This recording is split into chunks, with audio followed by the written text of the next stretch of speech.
La société Hongxing SARL, située au numéro 11/B, première rue Limété, opère dans la clandestinité et l'illégalité la plus totale, ce, depuis sa création en 2012. Aucun service de l'État, à l'occurrence la DGI, l'OCC, les ministères de la Santé et la DGDA, n'est présent ici. Et pourtant, la société génère des recettes considérables. Les douaniers de la direction provinciale Kiniville, dans le cadre des enquêtes de routine à la recherche des produits d'accise, ont découvert ici une usine moderne de fabrication de l'eau minérale et le jus. La direction provinciale Kinshasa-Ville a proposé à l'entreprise des pistes et solutions pour se conformer à la loi et payer les droits de l'État. Après maintes tergiversations, l'avocat de l'entreprise écrit au DG des douanes pour l'informer de leur disponibilité pour se conformer à la loi. Le numéro 1 des douanes congolaises avait d'ailleurs instruit ses services pour travailler avec le groupe Hongxing. C'est ainsi que le directeur provincial Kiniville avait résolu de déployer les douaniers pour suivre la production de la société.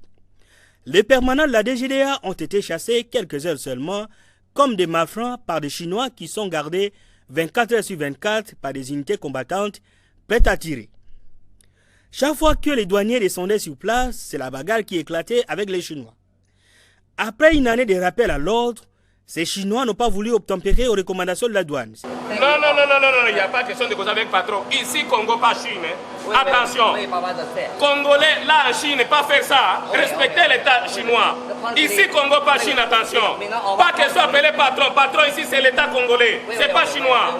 C'est pourquoi le directeur provincial de la DGDA Kiniville Pacifique Ntaboué a dépêché une équipe de douaniers appuyée par les éléments de l'inspection de la police nationale congolaise ville de Kinshasa pour sceller l'entreprise et ramener les Chinois à la table des négociations.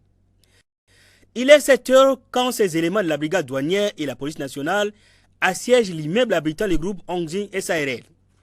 Un imposant immeuble de 4 étages encore en construction. Un véritable labyrinthe à quelques mètres du boulevard Lumumba. Derrière ces rideaux métalliques, c'est la caverne d'Alibaba où tout y est.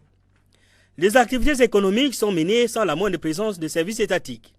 La société produit et commercialise des bouteilles d'eau minérale et de jus, produits dont la taxation relève du droit d'accise. Cependant, la DGDA ne reconnaît nullement l'existence de cette société faute des autorisations d'ouverture.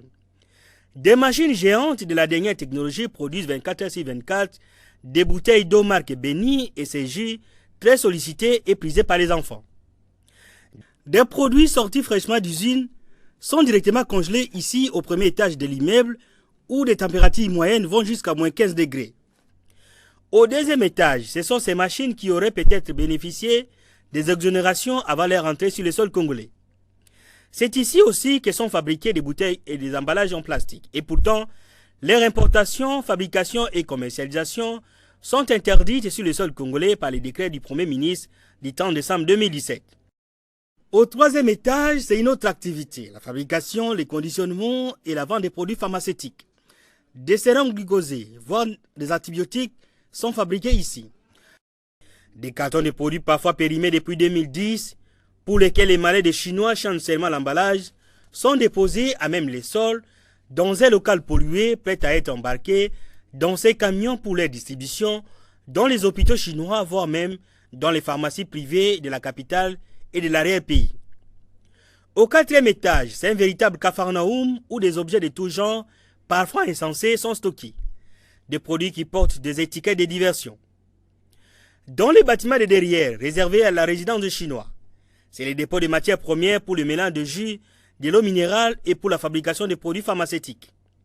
Des matières premières périmées non conformes et non contrôlées par l'OCC ou par les services du ministère de la Santé. Un endroit insalubre produisant une odeur nauséabonde, difficile à respirer même pour quelques secondes seulement. Les maîtres du lieu, ce sont ces Chinois. Ils sortent les uns après les autres. Les plus récalcitrants sont maîtrisés pour des raisons d'enquête. Des douaniers de la direction provinciale Kinshasa-Ville passent au peigne fin, étage après étage, local après local, à la recherche des indices probants